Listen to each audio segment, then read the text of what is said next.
ہر مومن کو یہ دعا کرتے رہنا چاہیے، چاہے ہماری اولاد نیک ہی کیوں نہ ہو، چاہے وہ فرما بردار ہی کیوں نہ ہو، چاہے وہ قرآن کی حافظ ہی کیوں نہ ہو، چاہے وہ دین کی عالم ہی کیوں نہ ہو، پھر بھی یہ دعا مانگتے رہنا چاہیے، اس لیے کہ دل رحمان کی 2 انگلیوں کے درمیان ہوتا ہے، وہ جیسے چاہے انہیں پھیر سکتا ہے۔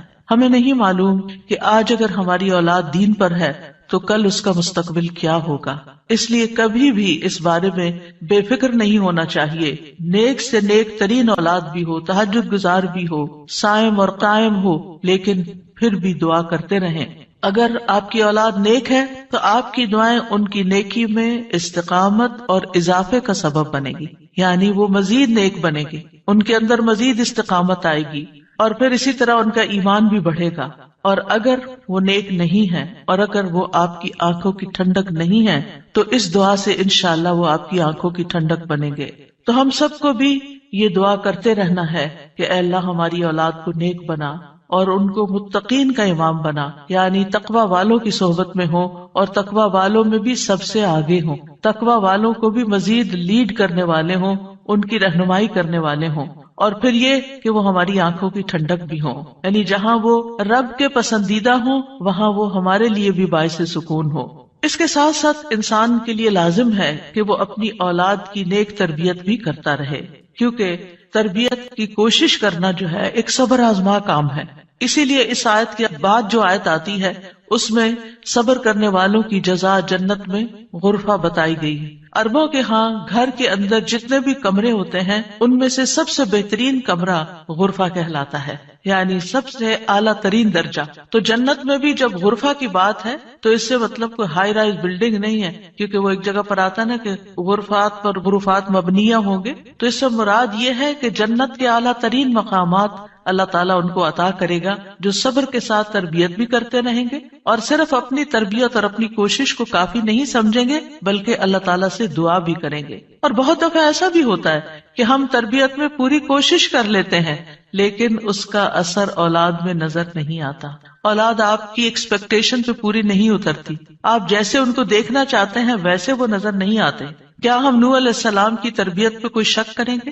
ان کے 4 بیٹے تھے جن میں سے 3 بہترین بیٹے ثابت ہوئے لیکن ایک بیٹا اپنے ہی راستے پر چل نکلا۔ اس میں انسان کی کوشش اگر ہو اور انسان کے بس میں ہو اولاد کی اصلاح تو وہ سبھی کو سیدھا کر کے رکھ دے، لیکن یاد رکھیے کوشش ہماری، دعا ہماری، اور اس میں اثر ڈالنے والا اور اس کو ہماری آنکھوں کی ٹھنڈک بنانے والا صرف اور صرف ہمارا رب ہے۔ اس لیے مومن صرف اپنی کوششوں پہ بھروسہ نہیں کرتا بلکہ وہ اپنے رب کو پکارتا رہتا ہے۔ اور پھر عام طور پر یہ ہوتا ہے کہ ہم اس دعا کو اپنی دعاؤں کا حصہ نہیں بناتے۔ ہاں، جب اولاد کی طرف سے کوئی تکلیف پہنچتی ہے، جب وہ ہماری کوئی بات نہیں مانتے یا ہمیں ناراض کرتے ہیں تو پھر ہمیں خیال آتا ہے کہ ہمیں دعا کرنی چاہیے کہ ان کی اصلاح ہو جائے اور یہ سیدھے ہو جائیں اور ہماری آنکھوں کی ٹھنڈک بن جائے۔ یاد رکھیے یہ صرف اولاد کے بگاڑ کے وقت کی دعا نہیں ہے بلکہ ہمیشہ یہ دعا کرتے رہنا چاہیے۔ اپنی روزمرہ زندگی کی خاص دعاؤں میں اس دعا کو شامل کر لیں، اپنی نمازوں میں، سجدوں میں، قبولیت کے اوقات میں اپنی اولاد کے لیے دعا کریں، کیونکہ اولاد انسان کی محبوب ترین چیزوں میں سے ہے۔ جن کو اللہ نے اولاد کی نعمت سے نوازا ہے وہ اچھی طرح سمجھ سکتے ہیں کہ ہماری زندگی میں اولاد کا کیا مقام ہے، یعنی جب تک انسان والدین نہیں بنتا، ماں باپ نہیں بنتا، وہ اس بات کو سمجھ ہی نہیں سکتا کہ اولاد کیا چیز ہوتی، کیونکہ انسان زندگی میں مختلف چیزوں سے محبت کرتا ہے، مختلف چیزوں کے ساتھ انسان کا لگاؤ ہوتا ہے، مختلف کام یا مختلف چیزیں اس کو پسند آتی ہیں، لیکن جب ایک عورت ماں بنتی ہے، ایک مرد جو ہے وہ باپ بنتا ہے، تو اس کے بعد اس کی زندگی میں جو تبدیلی آتی ہے، اس کے بعد اس کی زندگی کے اندر جو خوبصورتی آتی ہے، اس کے بعد اس کی زندگی کا جو محور اور مرکز بن جاتا ہے اور اس کی تمام توجہ کا مرکز جو چیز بن جاتی ہے، اور دن رات کی یہ ڈیوٹی 24/7 کی ہوتی ہے، یعنی باقی چیزوں سے تو آپ کسی وقت الگ بھی ہو سکتے ہیں مگر یہ وہ رشتہ ہوتا ہے کہ جس سے آپ پھر مرتے دم تک الگ نہیں ہو سکتے، کیونکہ وہ آپ کے جسم کا ایک حصہ ہوتا ہے، اور اللہ تعالیٰ آپ کے دل میں ہر چیز سے زیادہ ان کے لیے محبت ڈال دیتا ہے، اور ان کی خوشی آپ کو خوش کرتی ہے اور ان کا دکھ آپ کو دکھی کرتا ہے۔ اس لیے انسان کو ہمیشہ اپنی دعاؤں میں یہ خاص دعا کرتے رہنا چاہیے اور قبولیت کے اوقات میں بھی، کیونکہ اولاد سے ملنے والی آنکھوں کی ٹھنڈک اسی وقت ہوتی ہے جب اولاد سیدھے رستے پر ہوتی ہے، جب اولاد نیک ہوتی ہے، اچھے کام کر رہی ہوتی ہے، تو پھر ہی ماں باپ کی آنکھوں کی ٹھنڈک ہوتی ہے۔ اور اس دعا کے دوسرے حصے میں اپنے لیے دعا ہے کہ اللہ ہمیں متقین کا امام بنا، یعنی اولاد جو ہے ہم اس کے ایک طرح سے امام ہوتے ہیں، جیسے حدیث میں آتا ہے نا کلکم راعٍ وکلکم مسئول عن رعیتہ، تو ہر ایک ہم میں سے راعی ہے، ہر ایک لیڈر، ہر ایک ذمہ دار ہے۔ تو اللہ تعالیٰ ہمیں ماں باپ کی حیثیت میں ایسا رول ماڈل بنا کہ ہم متقی ہوں اور ہماری اولاد بھی متقی ہو، یعنی ہماری اولاد میں بھی نیکی ہو اور پھر ہم نیکی کے ساتھ آگے ان کی رہنمائی کرنے والے ہوں۔ اور ویسے جنرل سینس میں دیکھیں تو اس میں انسان کو ایک ہائیسٹ مقام حاصل کرنے کی دعا یہاں سکھائی گئی ہے، اور وہ کیا کہ انسان ایسا انسان ہو کہ جسے دیکھ کر لوگ متقی بن جائیں، یعنی دوسرے لفظوں میں یہ کہ نیکیوں میں سبقت کرنے والے ہوں، نیکیوں میں آگے بڑھنے والے ہوں، تاکہ دوسرے لوگ بھی ہمیں دیکھ کر نیک بن جائیں۔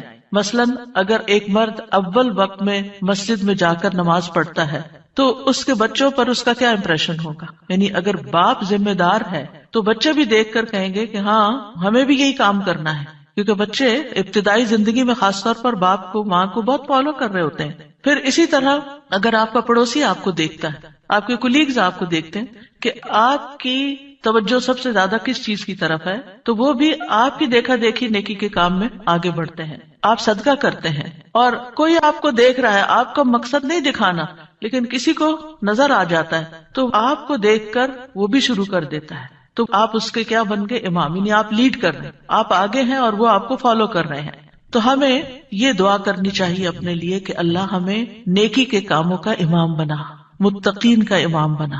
تو یہاں ہم دیکھتے ہیں کہ یہ عباد الرحمن کی صفات میں سے ایک صفت ہے، اور وہ کہتے ہیں والذین یقولون ربنا ہب لنا۔ ہب کا لفظ جو ہے یہ ہبہ سے ہے، اور ہبہ کہتے ہیں بلا معاوضہ کوئی چیز دینا۔ یا رب ہم نے کچھ کیا نہیں، لیکن تو اپنے پاس سے ہمیں عطا فرما، اپنی خاص رحمت سے ہمیں یہ عطا فرما۔ من ازواجنا، ازواج کا لفظ جو ہے یہ زوج سے ہے، جن اور حیوانات ان سب میں نر اور مادہ پایا جاتا ہے جو ہر ایک دوسرے کا زوج کہلاتا ہے، یعنی عورت کے لیے بھی یہ لفظ استعمال ہوتا ہے اور مرد کے لیے بھی استعمال ہوتا ہے۔ اگر مرد یہ دعا کریں گے تو اپنی بیویوں کے لیے کریں گے کہ ہماری بیویاں ہمارے لیے آنکھوں کی ٹھنڈک ہوں، اور اگر عورتیں یہ دعا کریں گی تو ان کے ازواج ان کے خاوند ہوں گے کہ ان کو ہمارے لیے آنکھوں کی ٹھنڈک بنا۔ اور ذریات سے مراد ذریت جو ہے صرف اولاد نہیں ہوتی، اولاد کی اولاد بھی ذریت کہلاتی ہے، کیونکہ آپ نے دیکھا ہوگا کہ جب آپ اپنی اولاد کے لیے دعا کرتے ہیں اور وہ کسی قابل ہوتی، بڑی ہوتی، پھر ان کے بچے پیدا ہوتے ہیں تو بعض اوقات اپنے بچوں سے زیادہ بچوں کے بچے پیارے ہو جاتے ہیں، اور اگر وہ نیک بنتے ہیں تو ہمیں آنکھوں کی ٹھنڈک نصیب ہوتی ہے، اور اگر بچوں کے بچوں میں کوئی بگاڑ آ جائے تو آپ ایکولی دکھ اور تکلیف میں مبتلا ہو جاتے ہیں۔ تو اس لیے یہ بہت جامع دعا ہے کہ ہم صرف اپنے لیے نہیں، اپنے بچوں کے لیے نہیں، بلکہ اپنی نسلوں کے لیے دعا کر رہے ہوتے ہیں۔ تو ربنا ہب لنا من ازواجنا وذریاتنا، اور ذریات میں قرۃ اعین، آنکھوں کی ٹھنڈک۔ آپ کو معلوم ہے کہ آنکھیں ٹھنڈی بھی ہوتی ہیں اور گرم بھی ہوتی ہیں۔ آنکھوں سے جب آنسو بہتے ہیں، خوشی کے آنسو بہیں تو آنکھیں ٹھنڈی ہوتی ہیں، اور اگر غم کے آنسو ہوں تو آنکھیں گرم ہو جاتی ہیں۔ تو آنکھوں کی ٹھنڈک کا مطلب ہے خوشی، مسرت، اور پھر یہ کہ آنکھوں کی ٹھنڈک ہو تو انسان پرسکون رہتا ہے، نیند بھی سکون سے آتی ہے۔ کہ بچوں کی طرف سے اگر انسان کو بے فکری ہو کہ وہ اچھے کام کر رہے ہیں، اچھی جگہ پر ہیں، سیف ہینڈز میں ہیں، تو انسان کے بہت سے غم، دکھ، پریشانیاں ختم ہو جاتی ہیں، وہ بے فکر ہو جاتا ہے۔ اور اسی طرح یہ ہے کہ جب آنکھوں کی ٹھنڈک ہوتی ہے تو انسان کے دل کو بھی قرار ملتا ہے، یعنی آنکھوں کی ٹھنڈک صرف آنکھوں تک نہیں رہتی، بلکہ آنکھوں سے انسان جو کچھ دیکھتا ہے وہ اس کے دل تک اتر جاتا ہے۔ ابن عباس کہتے ہیں اس سے مراد ان کی وہ اولاد ہے جو اللہ کی اطاعت کے کام کرے تاکہ دنیا اور آخرت میں انہیں آنکھوں کی ٹھنڈک نصیب ہو، یعنی جو بچے نیک ہوتے ہیں وہ ماں باپ کے لیے ان کی زندگی میں بھی خوشی کا باعث ہوتے ہیں، اور جب ماں باپ فوت ہو جاتے ہیں تو وہ ان کے لیے صدقہ جاریہ بن جاتے ہیں۔ اور پھر جب قیامت کے دن اٹھیں گے اور اولاد اور والدین کو اللہ سبحانہ وتعالی جمع کر دے گا اپنی جنتوں میں، تو یہ وہاں بھی ان کو دیکھ دیکھ کر خوش ہوتے رہیں گے. obviously جو بچے ماں باپ کے ساتھ نہیں جا سکیں گے، جو ماں باپ کا دین چھوڑ گئے یا ان کا راستہ چھوڑ گئے یا نماز روزہ چھوڑ گئے، تو پھر ظاہر ہے کہ وہ بچے چاہے دنیا میں کتنے بھی کامیاب کیوں نہ ہوں، وہ آخرت میں ساتھ نہیں ہوں گے. تو اس لیے جب یہ دعا کرتے ہیں تو اس میں ان کی ہدایت اور صلاح کی دعا بھی آ جاتی ہے. یعنی یہاں اس دعا سے مراد صرف بچوں کا ظاہری حسن اور خوبصورتی اور ان کی دنیا کی کامیابیاں اور دنیا میں ان کا مال و دولت کمانا، یہ بھی ٹھیک ہے، خوشی کی بات ہوتی ہے.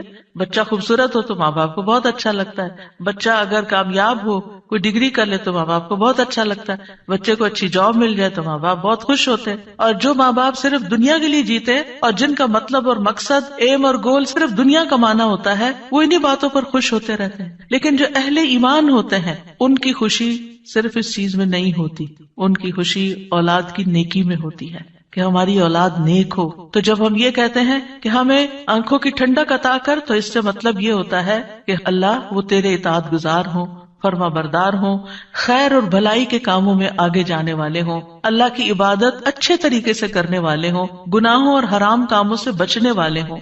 اور وجعلنا للمتقین اماما، کہ اللہ ہمارے ماتحت جتنے بھی لوگ ہیں وہ سب متقی ہوں. یعنی ایک طرف اولاد کے لیے دعا اور دوسری طرف ان لوگوں کے لیے جو ہمیں فالو کرتے ہیں یا جن کے اوپر ہم ذمہ دار بنائے گئے ہیں کہ یا اللہ ان کے اندر بھی تقویٰ پیدا کر دے. یعنی ہماری اولاد تو نیک ہو، لیکن آپ کے ساتھ جو لوگ کام کر رہے ہیں، جن کے آپ ذمہ دار ہیں، مثلا اگر آپ استاد ہیں اور آپ کے شاگرد ہیں، یا آپ ایک لیڈر ہیں، کمیونٹی لیڈر ہیں اور آپ کے بہت سے فالوورز ہیں، یا اسی طرح اور جو بھی کام آپ لیڈرشپ رول میں کرتے ہیں، تو یا اللہ جو لوگ آپ کی جو ٹیم ہے، یا اللہ اس کو بھی متقی بنا دے، اس کے اندر بھی اپنی محبت پیدا کر دے.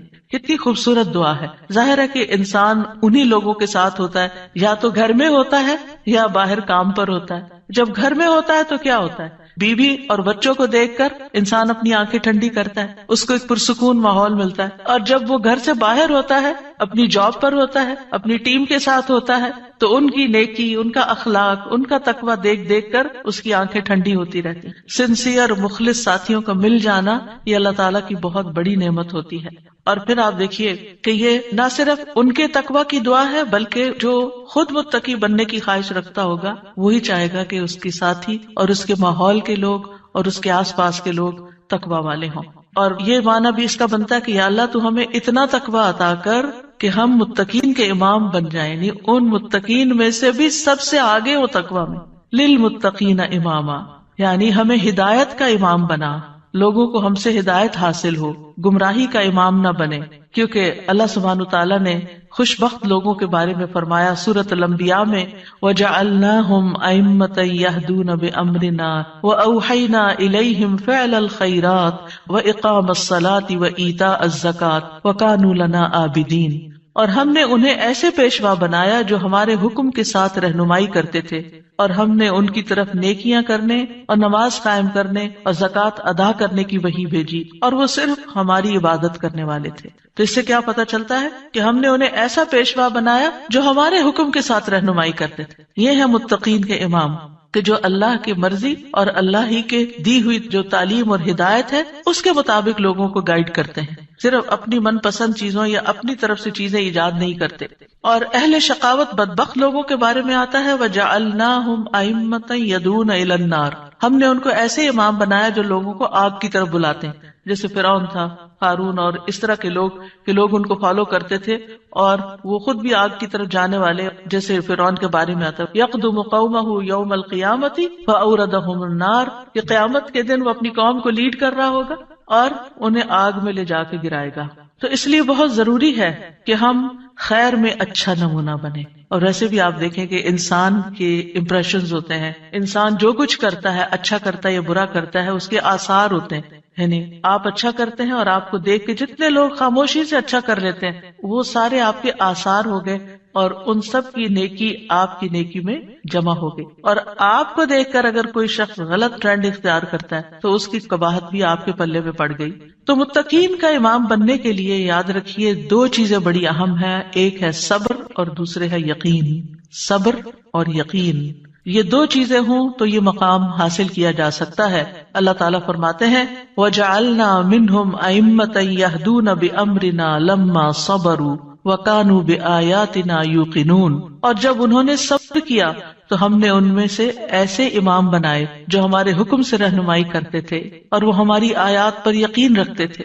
یاد رکھیے ایک بچے کی تربیت صبر آزما کام ہوتا ہے، اور اس کے بارے میں ہوپ فل رہنا بھی بڑا ضروری ہوتا ہے، کیونکہ اگر ہم صبر کا دامن چھوڑ دیں اور یہ کہے کہ یہ تو ماننے والے نہیں اور یہ ہماری سنتے نہیں، ٹھیک ہے جو چاہے کریں، اور ان کو کھلی چھٹی دے دیں، تو وہ تو بگاڑ کی آخری حد کو پہنچ جائیں گے۔ آپ کھلی چھٹی دے دیں گے نہیں، آپ کو اچھے اخلاق کے ساتھ، رویے کے ساتھ وقتاً فوقتاً ان کی اصلاح کا کام کرتے رہنا ہے، اور یہ صبر آزما کام ہے۔ یعنی بعض اوقات آپ کا دل اندر سے کٹ رہا ہوگا، آپ شدید غصے کا شکار ہوں گے، شدید نفرت کا شکار ہوں گے ان کے کسی غلط کام پر، لیکن آپ اس کا ایسا اظہار نہیں کریں گے کہ جس سے وہ ہمیشہ کے لیے آپ کو خیر بات کہہ کے چلے جائیں اور آپ سے کٹ جائیں۔ کیونکہ آپ دیکھیں بہت سے بچے ایسے ہوتے ہیں جو ماں باپ کی نیگنگ سے اور ماں باپ کی بد اخلاقی اور بدسلوکی سے پھر وہ ہمیشہ کے لیے ان کو چھوڑ ہی جاتے ہیں۔ تو ایسا کوئی طریقہ اختیار نہیں کرنا کہ جس سے وہ دور ہوں، بلکہ محبت کے ساتھ، یعنی اگر ان کے اندر آپ دیکھتے ہیں کچھ چیزیں ایسی ہیں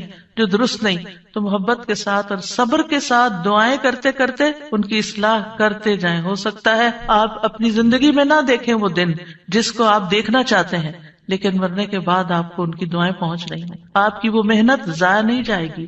تو لما صبروا، صبر کرنا بہت ضروری ہے، اور پھر یہ ہے کہ ان کی طرف سے جتنی بھی آزمائشیں آئیں، ان کی طرف سے جو تکلیفیں آپ کو پہنچے، کیونکہ جو بھی ماں باپ بنتے ہیں وہ سب جانتے ہیں کہ اولاد کی طرف سے بعض اوقات آنکھوں کی ٹھنڈک سے زیادہ تکلیفیں ہی پہنچتی، یعنی وہ آپ کا مقام نہیں سمجھتے جب تک وہ خود ماں باپ نہیں بنتے، ان کو سمجھ نہیں آتی کہ ماں باپ کا مقام کیا ہے اور ماں باپ کی تکلیف کیا ہے۔ لہذا ایسے تمام مواقع پر صبر سے کام لینا ہے، اور دوسرا یہ کہ یقین رکھنا ہے، بے یقینی سے دعا نہیں کرنی، یقین رکھنا ہے کہ اللہ میری دعائیں سنتا ہے اور وہ ضرور سنے گا۔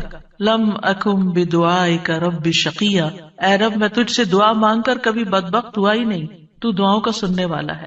ایسی دعا کرنے والوں کا انجام بہت بہترین ہے۔ اللہ تعالیٰ فرماتے ہیں اولئک یجزون الغرفۃ، ایسے نیک بندے جن کے اندر یہ صفات ہوں، جو یہ چاہتے ہوں کہ ان کی اولاد اچھی ہو جائے، ان کے ازواج، ان کی بیوی یا شوہر اچھا ہو جائے، اور پھر صبر کے ساتھ یہ سب کام کریں، تو پھر ان کا انجام بھی بہت اچھا ہے۔ اور وہ کیا ہے کہ جنت کا اعلیٰ ترین مقام، جیسا کہ سورۃ العنکبوت میں آتا ہے والذین آمنوا وعملوا الصالحات لنبوئنہم من الجنۃ غرفا تجری من تحتها الانہار خالدین فیہا نعم اجر العاملین الذین صبروا وعلی ربہم یتوکلون۔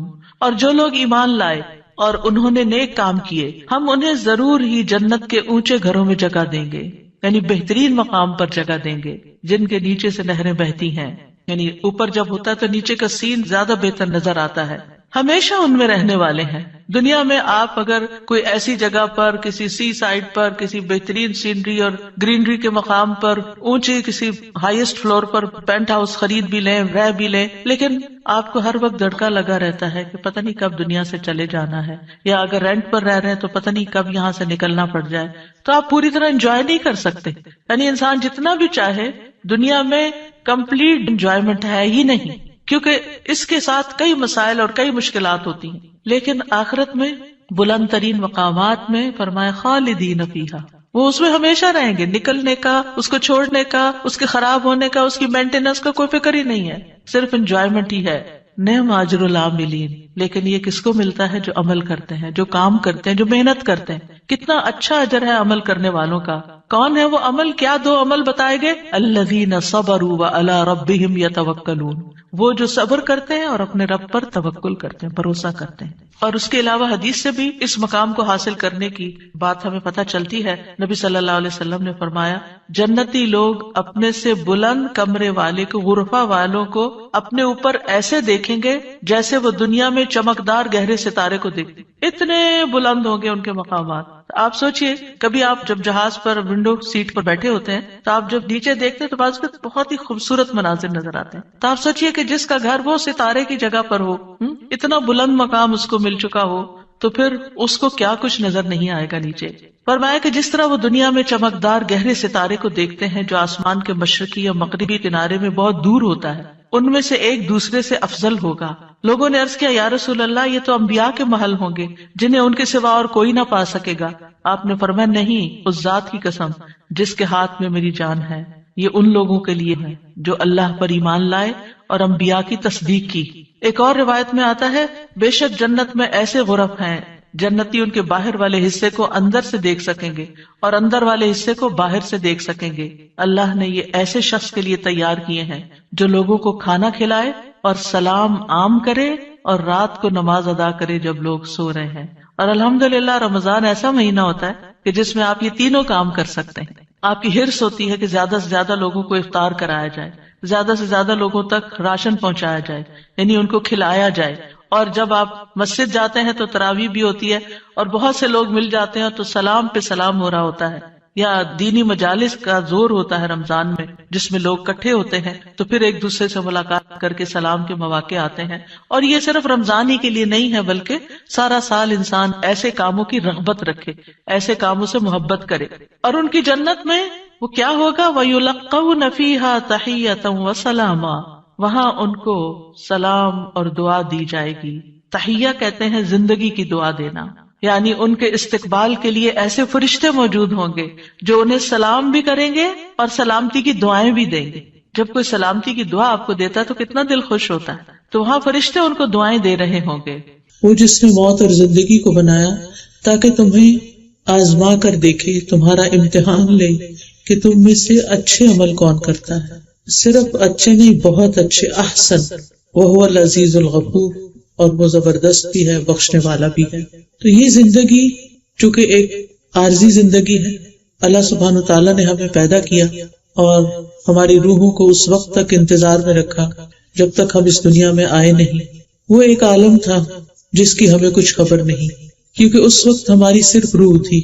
اس کے بعد اب اللہ تعالیٰ نے ہمیں روح اور جسم دونوں دیا جس کو زندگی کہتے ہیں، اور ایک وقت آئے گا کہ یہ روح پھر جدا ہو جائے گی اور جسم مٹی میں چلا جائے گا اور روح اللہ تعالیٰ کے پاس چلی جائے گی، اور پھر ایک دن آئے گا کہ اللہ تعالیٰ دوبارہ روحوں اور جسموں کو اکٹھا کر دے گا۔ اس دن سب انسان اللہ رب العزت کے سامنے کھڑے ہوں گے۔ اس وقت انسان سے یہ دیکھا جائے گا کہ وہ کر کے کیا آیا، وہ ساتھ لے کر کیا آیا، اس نے اچھا کیا یا برا کیا۔ تو اسی امتحان کے لیے یہاں ہمیں چھوڑا گیا اس دنیا میں، تاکہ پتہ چلے کہ کون واقعی اچھا ہے اور کون اچھا نہیں ہے۔ اور جب انسان اللہ سبحانہ تعالیٰ کے سامنے حاضر ہوگا تو اس کے ساتھ نہ اس کا مال ہوگا، نہ اس کی اولاد ہوگی، نہ کوئی اور رشتہ دار، نہ کوئی دوست، کچھ بھی نہیں۔ انسان صرف اپنے اعمال کے ساتھ جو کچھ اس نے یہاں سے کمایا ہوگا وہ ساتھ لے کر اللہ تعالیٰ کے حضور حاضر ہوگا۔ اس کے بارے میں اللہ تعالیٰ نے ہمیں پہلے سے بتا دیا کہ جو اچھا کرے گا، ایمان لا کر نیک عمل کرے گا، اللہ سبحانہ تعالیٰ اس کو جنت کے باغوں میں داخل کرے گا، اور جو اللہ کو ناراض کرنے والے کام کرے گا وہ اللہ سبحانہ تعالیٰ کی طرف سے جہنم میں جو سزا بتائی گئی اس میں اس کو ڈالے گا۔ اس دنیا میں سب سے قیمتی چیز ایمان ہے۔ ہمیں اس بات پر ایمان ہے کہ ہمیں اللہ نے پیدا کیا، وہی ہمارا خالق ہے، وہی ہمارا مالک ہے، وہی ہمارا رازق ہے، اسی سے ہم آئے اور ہم اسی کی امانت ہے، اور جب وہ چاہے ہمیں واپس لے جائے، اس میں کسی بھی انسان کا کوئی اختیار نہیں، کوئی بس نہیں۔ موت برحق ہے، جب اللہ تعالیٰ چاہتا ہے انسان کو اس دنیا سے لے جاتا ہے، اور یہ سراسر اس کا فیصلہ ہے۔ ہم صبح شام جو کلمہ پڑھتے ہیں، لا الہ الا اللہ وحدہ لا شریک لہ لہ الملک و لہ الحمد یحیی و یمیت وہو حی لا یموت بیدہ الخیر وہو علی کل شیء قدیر، کہ لا الہ الا اللہ، اللہ کے سوا کوئی معبود نہیں، کوئی عبادت کے لائق نہیں، وحدہ لا شریک لہ، وہ اکیلا ہے، اس کا کوئی شریک نہیں، کوئی پارٹنر نہیں اس کا، یحیی و یمیت، وہی زندگی دیتا ہے، وہی موت دیتا ہے، کب کس کو پیدا ہونا ہے یہ اس کا فیصلہ ہے، انسان ڈیسائیڈ نہیں کر سکتا، اور کب کس کو دنیا سے جانا ہے یہ بھی اس کا فیصلہ ہے، ویمیت، موت بھی وہی دیتا ہے، بیدہ الخیر، ساری خیر صرف اس کے ہاتھ میں ہے، وہو علی کل شیء قدیر، اور وہ ہر چیز پر پوری قدرت رکھتا ہے، وہ سب کچھ کر سکتا ہے، اس کے لیے کوئی بھی چیز مشکل نہیں۔ اب زندگی اور موت کا وقت چونکہ اللہ نے لکھا ہے، انسان کے اختیار میں نہیں، اس لیے انسان کو اللہ تعالیٰ کے فیصلے پر راضی ہونے کے سوا کچھ بھی نہیں، کہ ہمارے پاس جو کچھ بھی ہے وہ اسی کا دیا ہوا ہے. غالب نے کہا تھا کہ جان دی ہوئی اسی کی تھی، حق تو یہ کہ حق ادا نہ ہوا، کہ یہ جان اللہ نے دی ہے اور اسی نے لی ہے. جان دی ہوئی اسی کی تھی، یعنی ہم نے اگر اپنی جان دے دی، اللہ کے حوالے کر دی، تو پھر یہ اسی کی تو تھی، ہم تو اس کے مالک نہیں. ٹھیک ہے یہ ہمارے جسم میں ہے ہماری جان، لیکن ہم مالک نہیں. مالک وہ ہے جس نے اس روح کو پیدا کیا. جو جس چیز کو بناتا ہے وہی اس کا مالک ہوتا ہے. تو اس نے پیدا کیا، اسی کی طرف سے آئے اور اسی کی طرف واپس جانا ہے. اسی لیے ہم کہتے ہیں جب کوئی فوت ہو جاتا ہے کہ انا للہ و انا الیہ راجعون، کہ بے شک ہم اللہ ہی کے ہیں اور اسی کی طرف واپس جانے والے ہیں. اور یہ چیز انسان کو صبر دیتی ہے. اور جب کسی کی وفات پر، کسی صدمے پر، کسی دکھ اور تکلیف پر، کسی نقصان پر انسان یہ کلمہ پڑھ لیتا ہے تو اللہ سبحانہ وتعالیٰ اس کا اجر محفوظ کر لیتا ہے. اور پھر جب اس کو اپنا غم یاد آتا ہے وہ دوبارہ یہ کلمہ پڑھتا ہے تو اس کو اتنا ہی ثواب مل جاتا ہے جتنا پہلی دفعہ اس نے صبر کرنے پر حاصل کیا. اور جہاں تک صبر کا اجر ہے فرمایا کہ انما یوفی الصابرون اجرہم بغیر حساب. دنیا میں جتنی بھی نعمتیں ہیں وہ سب ایک امتحان، جو کچھ بھی ہمیں ملا ہے وہ سب ہمارے لیے ایک امتحان کا پرچہ ہے.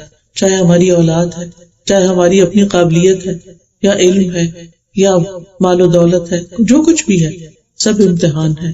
دیکھا یہ جا رہا ہے کہ ہم ان سب چیزوں کو استعمال کیسے کرتے ہیں اور ان کے ساتھ اپنا ریلیشن شپ کیسے رکھتے ہیں. اللہ سبحانہ وتعالیٰ نے قرآن مجید میں یہ بھی فرمایا سورۃ البقرہ کی آیت نمبر 155 سے 7 تک، وَلَنَبْلُوَنَّكُمْ بِشَيْءٍ مِّنَ الْخَوْفِ وَالْجُوعِ وَنَقْصٍ مِّنَ الْأَمْوَالِ وَالْأَنفُسِ وَالثَّمَرَاتِ وَبَشِّرِ الصَّابِرِينَ الَّذِينَ إِذَا أَصَابَتْهُم مُّصِيبَةٌ قَالُوا إِنَّا لِلَّهِ وَإِنَّا إِلَيْهِ رَاجِعُونَ أُولَٰئِكَ عَلَيْهِمْ صَلَوَاتٌ مِّن رَّبِّهِمْ وَرَحْمَةٌ وَأُولَٰئِكَ هُمُ الْمُهْتَدُونَ. اور یقیناً ہم تمہیں خوف اور بھوک اور مالوں اور جانوں اور پھلوں کی کمی میں سے کسی نہ کسی چیز کے ساتھ ضرور آزمائیں گے، اور صبر کرنے والوں کو خوشخبری دے دو. یہ وہ لوگ ہیں کہ جب انہیں کوئی مصیبت پہنچتی ہے تو کہتے ہیں بے شک ہم اللہ کے لیے ہیں اور بے شک ہم اسی کی طرف واپس جانے والے ہیں. یہ لوگ ہیں جن پر ان کے رب کی طرف سے کئی مہربانیاں ہیں اور بڑی رحمت ہے، اور یہی لوگ ہدایت پانے والے ہیں. تو اس سے یہ پتہ چلتا ہے کہ اللہ تعالیٰ نے پہلے سے ہی بتا دیا کہ میں آزمائش ضرور کروں گا، اور ہر شخص کسی نہ کسی شکل میں کسی نہ کسی چیز کی آزمائش میں مبتلا ہے. کوئی اولاد کی طرف سے آزمایا جا رہا ہے، کوئی مال کی طرف سے آزمایا جا رہا ہے، کوئی صحت کی طرف سے آزمایا جا رہا ہے، کوئی موت کے ساتھ آزمایا جا رہا ہے، کسی پیارے اور عزیز کی وفات کے ساتھ. تو یہ اللہ تعالیٰ نے شروع سے ہی بتا دیا تھا کہ میں آزماؤں گا ضرور. اور ایسی آزمائش کس لیے؟ تاکہ یہ دیکھا جائے کہ کون صبر کرتا ہے اور کون صبر نہیں کرتا. وَبَشِّرِ الصَّابِرِينَ، کون ہے صابر؟ الَّذِينَ إِذَا أَصَابَتْهُم مُّصِيبَةٌ، کہ جب انہیں کوئی مصیبت پہنچتی ہے. مصیبت نکرہ ہے اسم، اور یہ عموم کے لیے آتا ہے، یعنی عام، یعنی کسی بھی قسم کی مصیبت. تو اس وقت وہ کیا کہتے ہیں؟ اِنَّا لِلَّهِ وَإِنَّا إِلَيْهِ رَاجِعُونَ، بے شک ہم بھی اللہ کے ہیں اور اللہ کے پاس واپس جانا ہے. یعنی اگر کوئی چیز ہمارے ہاتھ سے چلی گئی ہے، ہمارے ہاتھ سے نکل گئی ہے، تو ہمیں بھی جانا ہے.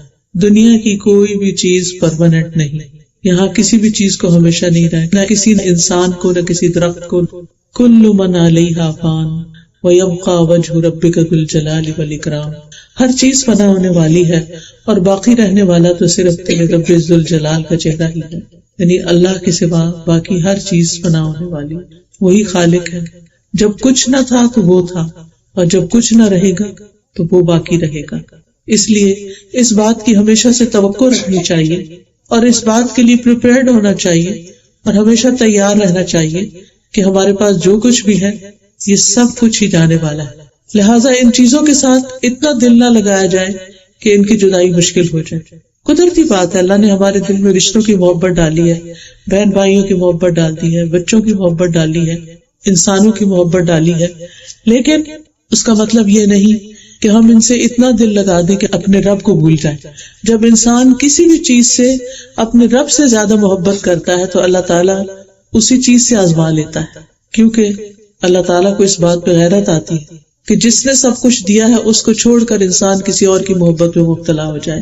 تو جو لوگ اللہ کی رضا پہ راضی ہو جاتے ہیں اللہ تعالیٰ ان سے راضی ہو جاتا ہے, ان پر رب کی بڑی مہربانیاں آتی ہیں اور رحمتیں, اور ایسے لوگوں کو پھر راہ مل جاتی ہے. پھر آپ دیکھیے کہ اللہ سبحانہ وتعالیٰ یہ بھی فرماتے ہیں سورۃ التغابن میں, ما اصاب من مصیبت الا باذن اللہ ومن یؤمن باللہ یہد قلبہ واللہ بکل شیء علیم. جو مصیبت بھی آتی ہے وہ اللہ کے اذن سے آتی, خود سے نہیں آتی. خود سے کوئی آپ کا بال بھی بیکا نہیں کر سکتا, اللہ کا اذن ہوتا ہے آپ کی آزمائش کے لیے, تو وہ تکلیف آ جاتی ہے. اور جو شخص اللہ پر اعتماد کرتا ہے کہ میرے رب نے میرا برا نہیں چاہا, کیونکہ بعض چیزیں ایسی ہوتی ہیں جو دیکھنے میں بہت تکلیف دہ ہوتی ہیں لیکن انہی میں خیر ہوتی ہے. اللہ تعالیٰ قرآن مجید میں فرماتے ہیں عسیٰ ان تکرہوا شیئا ویجعل اللہ فیہ خیرا کثیرا. ہو سکتا ہے کہ ایک چیز کو تم ناپسند کرو اور اللہ سبحانہ وتعالیٰ اسی میں خیر کثیر ڈال دے. بہت دفعہ زندگی میں ایسا ہوتا ہے کہ ایک چیز بہت ناگوار تھی لیکن وہ جب زندگی میں ہو گئی تو بعد میں اس کے بینیفٹس نظر آنے لگے کہ یہ ہونی ہی چاہیے تھی. لیکن جب تکلیف آتی ہے تو اس وقت انسان کا ذہن کام نہیں کرتا اور وہ اتنی بڑی سوچ نہیں سکتا. اس لیے یہاں پر فرمایا وَمَن یُؤْمِن بِاللَّهِ, جو اللہ پہ اعتماد کرتا ہے کہ میرے رب نے میرا برا نہیں چاہا, میرے رب نے میرے ساتھ برا نہیں کیا. ایسا انسان یہ نہیں کہتا کہ وائی می, میرے ساتھ کیوں ہو گیا اور ایسا نہیں ہونا چاہیے. نہیں, ہماری عقل چھوٹی ہے, ہم نہیں سمجھ سکتے کہ کوئی چیز کیوں ہو گئی. اللہ بڑا ہے اور وہ الحکیم ہے, العلیم ہے, الخبیر ہے, علم والا ہے, حکمت والا ہے, ہر چیز کو خوب جاننے والا ہے, اللطیف ہے, لطف و کرم فرمانے والا ہے, الرحیم ہے, الرحمان ہے. تو جو رب اتنا مہربان ہے وہ کسی کا بھی برا نہیں چاہتا.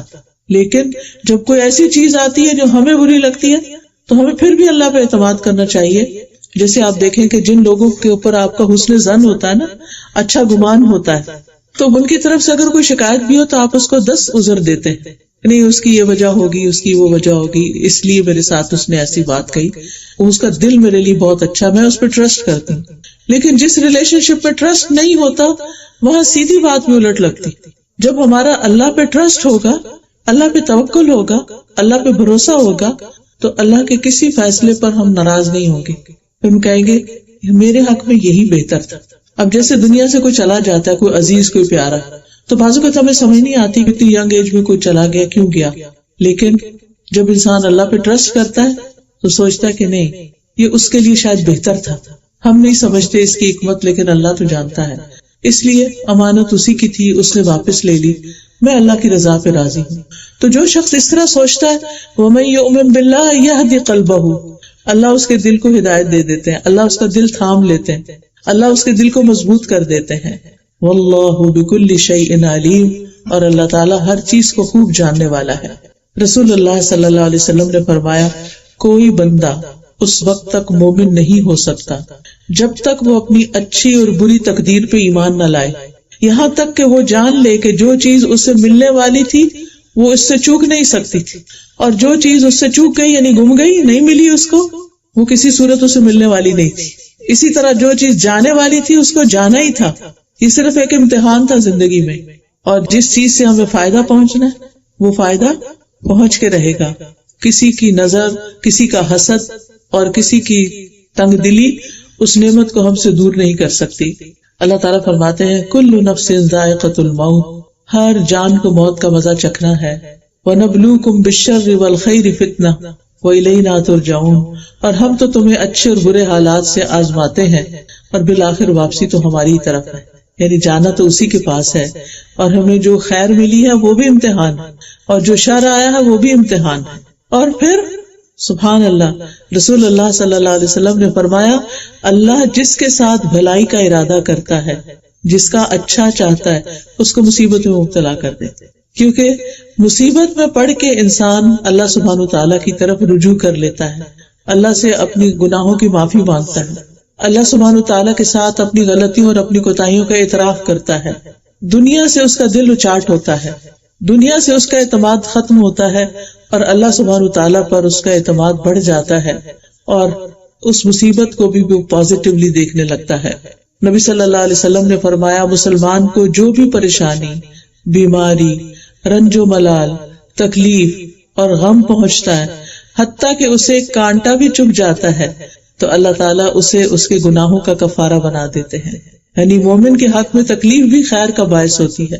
ام سلمہ کہتی ہیں میں نے رسول اللہ صلی اللہ علیہ وسلم کو فرماتے ہوئے سنا کہ جب اللہ کسی بندے کو کسی مصیبت کے ساتھ آزماتا ہے اور وہ اپنی حالت اور کیفیت کی بنا پر اسے ناپسند کرتا ہے تو اللہ تعالیٰ اس تکلیف کو اس کے گناہوں کا کفارہ اور اس کو پاک کرنے کا سبب بنا دیتا ہے، یہاں تک کہ وہ پہنچنے والی مصیبت اللہ عز و جل کے علاوہ وہ کسی کے در پہ پیش بھی نہیں کرتا یا اسے دور کرنے کے لیے غیر اللہ کو نہیں پکارتا، اللہ ہی کو پکارتا ہے اور بار بار اللہ کو پکارتا ہے، اور اس چیز سے انسان اللہ تعالیٰ کے بہت قریب ہو جاتا ہے. اور اگر دیکھا بھی جائے بندے ہمارا کتھارسس کرتے ہیں، ہمیں تھوڑی دیر کے لیے بہلا دیتے ہیں، تھوڑا ہمارے دل کو تسلی دے دیتے ہیں، لیکن پھر کیا ہوتا ہے اس کے بعد جب وہ بندے چلے جاتے ہیں تو ہم دوبارہ اسی ڈپریشن میں آ جاتے ہیں، دوبارہ وہی دکھ اور غم دل پہ چھا جاتا ہے، اپنے آپ کو مضبوط کرتے پھر کمزور ہو جاتے ہیں، پھر انسان سے صبر نہیں ہو پاتا. لیکن جب انسان اللہ کی طرف رجوع کرتا ہے اور اپنی تنہائیوں میں اللہ کو پکارتا ہے اور اللہ تعالیٰ کو یاد کرتا ہے اور اس سے دعا مانگتا ہے تو صحیح معنوں میں اللہ کی طرف سے انسان کے دل کو ڈھارس ملتی. بندوں کی طرف سے ملی ہوئی ڈھارس کمزور ہوتی ہے، کم ہوتی ہے، لیکن اللہ کی طرف سے ملی ہوئی تسلی بہت بڑی ہوتی ہے.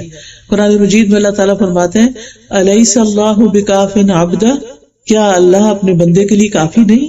انسان کیوں دوسری چیزوں پہ بھروسہ کرتا ہے؟ کیا اللہ کافی نہیں؟ اور پھر وَمَن يَتَوَكَّلْ عَلَى اللَّهِ فَهُوَ حَسْبُهُ، جو اللہ پہ بھروسہ کر لیتا ہے اللہ اس کو کافی ہو جاتا ہے.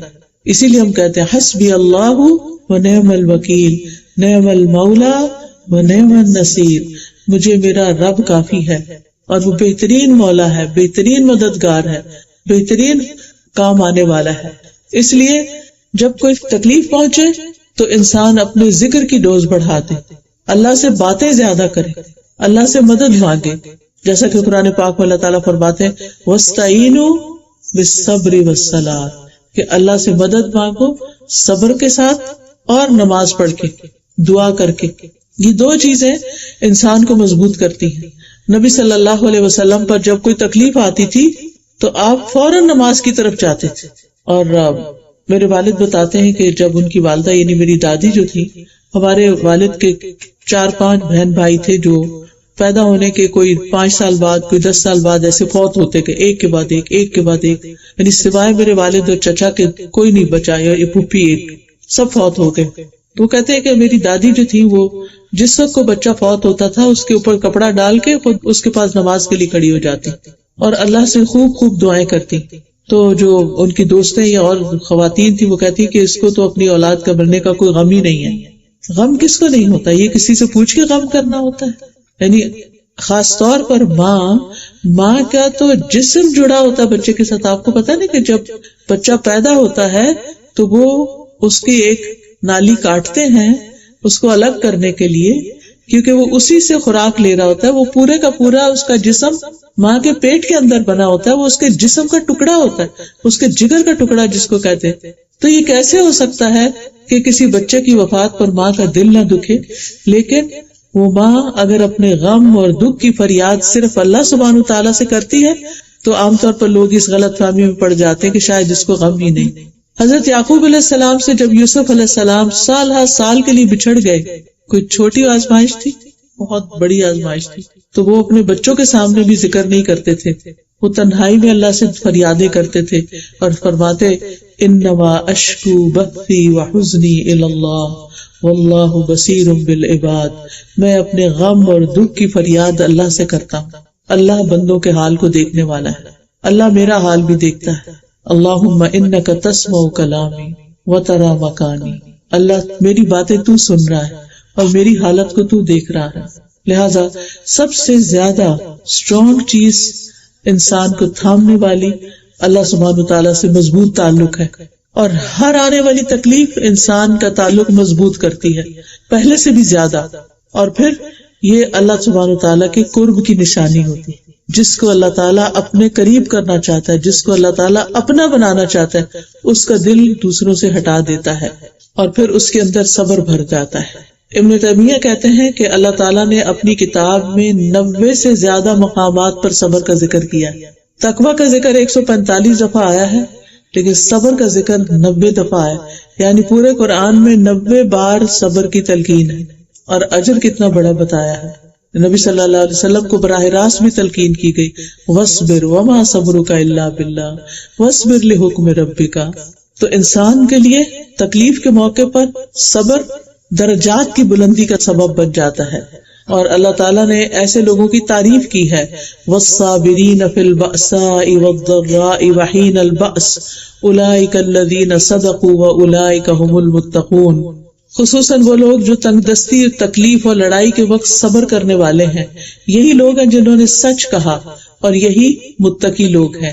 تقوی والے یہی ہیں کہ جو تکلیف کے وقت صبر کر جاتے ہیں. پھر اسی طرح انسان کو زندہ انسانوں سے بھی تکلیفیں پہنچتی ہیں. اس کے بارے میں سورۃ الفرقان میں آتا ہے، وَجَعَلْنَا بَعْضَكُمْ لِبَعْضٍ فِتْنَةً أَتَصْبِرُونَ وَكَانَ رَبُّكَ بَصِيرًا. اور ہم نے تم میں سے بعض کو بعض کے لیے آزمائش بنایا. بعض اوقات اپنا ہی کوئی بچہ آزمائش بن جاتا ہے، اور بعض اوقات شوہر کی طرف سے آزمائش ہو جاتی ہے کہ اس کا رویہ اور سلوک ٹھیک نہیں ہوتا. بعض اوقات کوئی اور انسان مصیبت کا باعث بن جاتا ہے تو انسان کی زندگی حرام کر دیتا ہے، انسان کا سکون چین لوٹ لیتا ہے. تو ایسے میں کیا فرمایا کہ اتصبرون، اس کا حل صرف صبر ہے، کہ اپنی زبان سے کوئی ایسی بات نہیں نکلنے دینی جو اللہ تعالیٰ کو ناپسند ہے، کوئی ایسا کام نہیں کرنا جو اللہ تعالیٰ کو ناپسند. صبر یہ ہوتا ہے کہ انسان اس تکلیف کے وقت میں سارا وقت یہ دیکھے کہ رب کی نگاہیں میرے اوپر ہے، اور وہ میرے ایک ایک ایکشن کو، میری ایک ایک حرکت کو دیکھ رہا ہے، اور فرشتے قلم سنبھالے ہر لمحے دیکھ رہے ہیں کہ یہ بندہ اب کہتا کیا اور کرتا کیا. تکلیف اور دکھ کے وقت جو اللہ کو نہیں بھولتا اور اللہ کو یاد کرتا ہے اور اللہ سے مدد مانگتا ہے اور صبر کرتا ہے، اور کوئی برے الفاظ زبان سے نہیں نکالتا، کوئی زیادتی کی بات زبان سے نہیں نکالتا، اللہ سبحانہ وتعالیٰ پھر اس کو تھام لیتا ہے. وَكَانَ رَبُّكَ بَصِيرًا، اور تیرا رب ہمیشہ سے سب کچھ دیکھنے والا ہے، وہ سب دیکھ رہا ہے. بعض اوقات ہم انسانوں کے سامنے اپنی سچائی کو پروو نہیں کر سکتے، لیکن اللہ دیکھتا ہے. یہ چیز انسان کے دل کو تسلی دے دیتی ہے، سکون دے دیتی ہے کہ میرا رب تو جانتا ہے، میرا رب تو دیکھتا ہے. اور صبر جو ہے افضل ترین ایمان کی حالت ہے. نبی صلی اللہ علیہ وسلم نے فرمایا، الایمان الصبر والسماحہ، کہ افضل ایمان صبر اور نرمی کرنا ہے.